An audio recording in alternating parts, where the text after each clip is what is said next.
आज की वीडियो में 3 रिपोर्ट्स शामिल हैं। सबसे पहली रिपोर्ट इंतहाई दिलखराश वाकये के बारे है, जिसमें ब्लास्फेमी बिजनेस ग्रुप के जुल्म का शिकार नौजवान राजा आदिल बनारस इस्लामाबाद कचहरी में दहशतगर्द तंजीम के खुदकुश हमले में शहीद हो गए। ये वही नौजवान हैं जिन्हें ब्लास्फेमी बिजनेस ग्रुप के इंतहापसंदों ने झूठे इल्जामात के तहत गिरफ्तार करवाकर 30 महीने अडियाला जेल में अजियतें दिलवाईं। उनके खानदान ने 3 साल तक बेइज्जती, धमकियों और इंतकामी मुकदमात का सामना किया। अब जब वो बिलाखिर जमानत पर रिहाई के बाद जिंदगी की तरफ वापस लौटने की कोशिश कर रहे थे तो दहशतगर्दों ने उनकी जिंदगी छीन ली। राजा आदिल शहीद आज अपने केस की समाअत के सिलसिले में अदालत में पेश हुए थे। हाजिरी लगवा कर बाहर निकले ही थे कि खुदकुश धमाके का निशाना बन गए। उनके खानदान इस वक्त शदीद सदमे और कर्ब में हैं। एक तरफ ब्लास्फेमी बिजनेस ग्रुप के इंतहापसंदों की तरफ से बरसों की जिल्लत और खौफ, और अब दहशतगर्दों के हाथों अपने प्यारे की शहादत।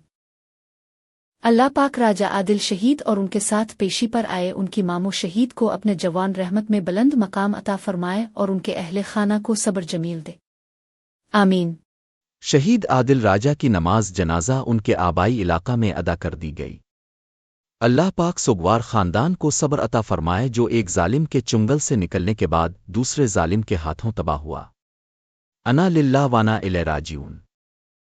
एक्स पर एक सारिफ खान यूसुफ लिखते हैं कि इंतहाई दुख का मकाम है 2.5 साल बेगुनाह पाबंद सलासिल रहने के बाद जब बाहर आलिफ तो माँ बाप को खुशियां देखना नसीब ना हो और शहीद हो गया। ये सब का जिम्मेदार ब्लास्फेमी बिजनेस ग्रुप है जिसने बेगुनाह बच्चों को पाबंद सलासिल करवाया।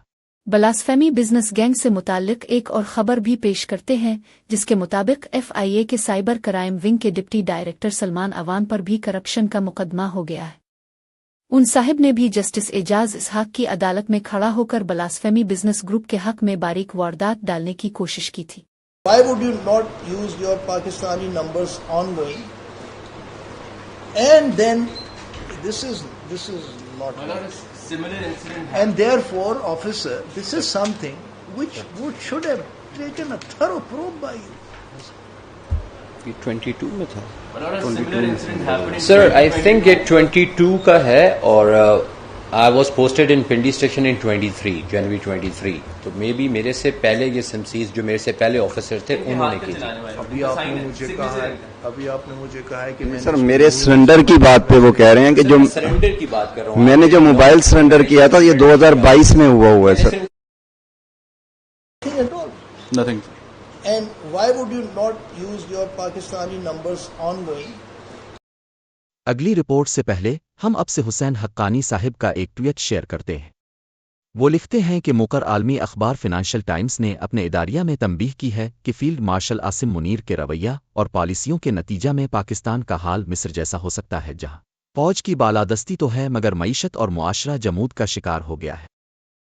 इस ट्वीट के जवाब में एक सारिफ मोहम्मद फारूक लिखते हैं कि यहाँ तो हुक्मरान अवाम को हाइब्रिड निज़ाम के फ़वाइद गनवाते हैं कि अब मईशत तरक्की करेगी वगैरह वगैरह, लेकिन कभी इस निज़ाम के प्रचार किए नहीं बताते कि आया खराबियों की जिम्मेदारी में भी शिराकत दारी होगी, वो सारी सियासी जमातों के खाते में आएंगी। दूसरी रिपोर्ट पाकिस्तान में पोलिश पायलट के बारे है। कुछ दिन पहले खबर पड़ी जिसके मुताबिक वजीर खारजा इसहाक डार साहिब ने फरमाया था कि पाक फिजाइया की बुनियाद रखने में पोलैंड का अहम किरदार है। हमें इस सिलसिले में सोशल मीडिया पर जिया अब्बासी साहिब की एक मालूमाती तहरीर मिली जिसको अब से शेयर करते हैं। ये हैं पाकिस्तान एयरफोर्स के साबिक अलिफार कमोडोर विलाडी साउथरिच। पाकिस्तान के ये हीरो सावतरविच पोलैंड के एक यहूदी घराने में पैदा हुए। विलाडी सावतरविच ने, जो अपने दोस्तों में टुरू के नाम से जाने जाते थे, एरोस्पेस में मास्टर और PhD किया हुआ था। उन्होंने दूसरी जंग अजीम में पोलिश फिजाइया में खिदमात अंजाम दी। यही उनकी मुलाकात अपनी होने वाली शरीक हयात ज़ुफिया से हुई। जंग के बाद टुरू और उनकी पॉट बीवी यूरोप के दूसरे मुल्कों में रहती रही क्योंकि वो कम्युनिस्ट पोलैंड वापस नहीं जाना चाहते थे। तभी उन्होंने लंदन के एक अखबार में पाकिस्तान एयरफोर्स का एक इश्तिहार देखा जिसमें पायलटों की जरूरत थी। यूं टुरू और उनकी बीवी ने पाकिस्तान एयरफोर्स ज्वाइन कर ली। दोनों मियां बीवी ने अपने 30 पोलिश साथी पॉट के साथ पाकिस्तान एयरफोर्स को एक आलमी सतह की एयरफोर्स बनाने में कलीदी किरदार अदा किया। टुरू ने पाकिस्तान में मुकम्मल सुकूनत इख्तियार की और अलिफार फोर्स में अलिफार कमोडोर के उहदे तक तरक्की की। दोनों मियां बीवी को पाकिस्तान की शहरियत भी दे दी गई। 1965 की भारत पाकिस्तान जंग में टुरू की अजीम खिदमात पर सितारा पाकिस्तान और तमगा पाकिस्तान से नवाजे गया। टुरू पाकिस्तान के स्पेस प्रोग्राम और मिसाइल प्रोग्राम के बानियों में से भी है।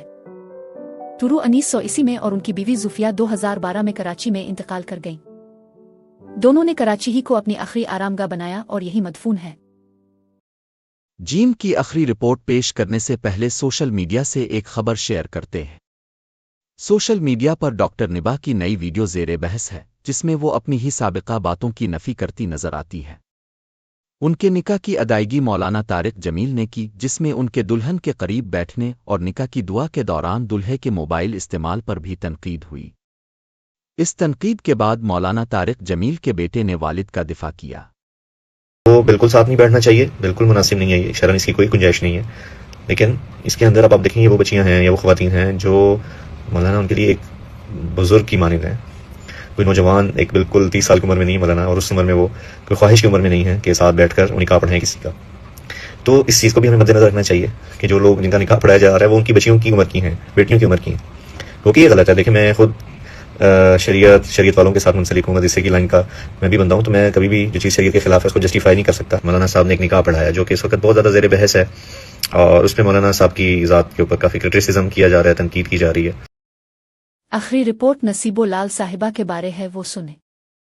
पिछले दिनों सोशल मीडिया पर मशहूर गुलकारा नसीबो लाल की बच्चे के साथ तस्वीर वायरल थी और कुछ लोगों ने इसके साथ बेहुदा मैसेजेस भी लिखे कि नसीबो के यहाँ 55 साल की उम्र में बेटा पैदा हुआ है, हालांकि वो उनका पोता है। हमें फेसबुक पर नसीबो लाल के तारुफ बारे एक तहरीर मिली है, जिसको अब से शेयर करते हैं। नसीबो लाल चंगल कौम से ताल्लुक रखती है। भक्कर के इलाके कुलवर कोट से इसका ताल्लुक है, लेकिन ये लोग खाना बदोश लोग थे, जिनको पक्की वास झोंपड़ों वाले कहा जाता है। तो ये लोग नगर नगर घूमा करते थे, कभी कहाँ झोंपड़ियाँ लगा लें तो कभी कहाँ। नसीबो घड़वी बजाती थी और उसकी माँ और उसकी बड़ी बहन तीनों मिलकर गाना गाती थी। नसीबो की माँ की आवाज़ भी बहुत खूबसूरत थी और नसीबो की बड़ी बहन फरा की आवाज़ भी बहुत खूबसूरत थी। ये तीनों माँ बेटियां ट्रक अड्डों पर दुकानों पर जाके भीख मांगती थीं और घड़वी पर गाने सुनाकर 5-5 रुपए वसूल करती थी। नसीबो के खानदान ने जिला बहावलनगर की तहसील चिश्तियां के नवाही कस्बा आधी वाली कोई में अपनी झोंपड़ियां लगाई थीं और कस्बे से भीख मांगती थी। साथ तीनों माँ बेटियां घड़वी पर गाना भी सुनाती थी। वहां पर एक बड़ा जमींदार था जिसका नाम था पीर पप्पू चिश्ती। पीर पप्पू ने जब नसीबो का घड़वी पर गाना सुना तो इसे नसीबो की आवाज़ बहुत ही प्यारी लगी और उसने अपने खर्चा पर लाहौर की एक कैसेट कंपनी में नसीबो का पहला एल्बम रिकॉर्डिंग करवाया, जिसका गीत था वे तू विचलन विचलन करना ए जदूहे विचली का पता लग जाएगा। याद रहे, पहले एल्बम के वक्त ये सिर्फ नसीबो ही थी, नसीबो लाल नहीं थी। पहला एल्बम नसीबो का इतना हिट हुआ कि सुपर हिट हो गया। उन्हीं दिनों मलिका तरन्नुम नूरजहां की वफात को थोड़ा वक्त हुआ था और नूरजहां के प्रस्तार बहुत बेचैन थे कि नसीबो ने पहला एल्बम रिलीज किया तो नूरजहां के सब प्रस्तार नसीबो की तरफ लपक पड़े और नसीबो वाहिद सिंगर है जो पहले एल्बम पर ही रातों रात शोहरत की बुलंदियों पर पहुंच गई। बाद में नसीबो ने अपने नाम के साथ नसीबो लाल लगा दिया और मौसीकी की दुनिया में छा गई। नसीबो लाल ने नूरजहां की कमी पूरी कर दी थी, बल्कि नूरजहां से भी ज्यादा शोहरत पा गई। नसीबो लाल झोंपड़ियां छोड़कर लाहौर शिफ्ट हो गई।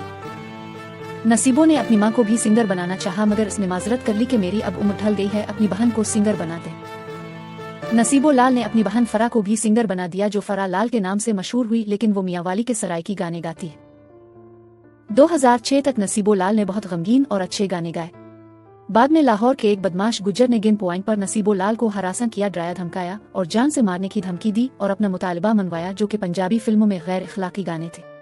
पंजाबी फिल्मों में गैर इखलाकी गाने नसीबो लाल को शायर ख्वाजा परवेज और अल्ताफ बाजवा ने लिख कर दिए, जो कि काफी वायरल हुए। तो 2007 में परवेज मुशर्रफ, इस वक्त के सदर पाकिस्तान, ने नसीबो लाल के गाने पर पाबंदी लगा दी। नसीबो लाल ने गैर इखलाकी गाने से माजरत की और लाहौर के बदमाश गुज्जर की हरासमेंट की शिकायत परवेज मुशर्रफ को लगाई कि मुझसे गिन पॉइंट पर गैर इखलाकी गाने गवाए जाते हैं। तब परवेज मुशर्रफ के हुक्म पर वो लाहौर का बदमाश गुज्जर पुलिस मुकाबले में मारा गया, तो नसीबो लाल ने गैर इखलाकी गाने छोड़ दिए।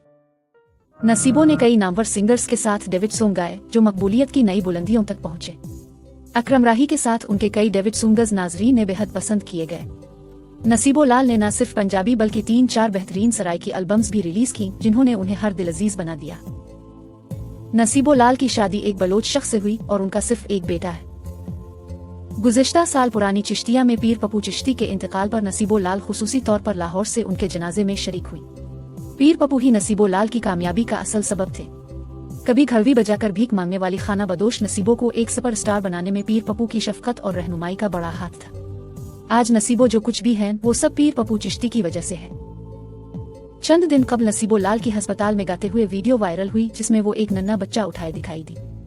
بہت سے لوگوں نے خیال ظاہر کیا کہ یہ نصیبو لال کا بیٹا ہے، لیکن حقیقت میں وہ نصیبو لال کا پوتا تھا۔ نصیبو لال اس وقت 55 برس کی ہیں، مگر آج بھی ان کی آواز وہی جادوئی کشش رکھتی ہے جو ہمیشہ سے لوگوں کے دلوں پر راج کرتی رہی ہے۔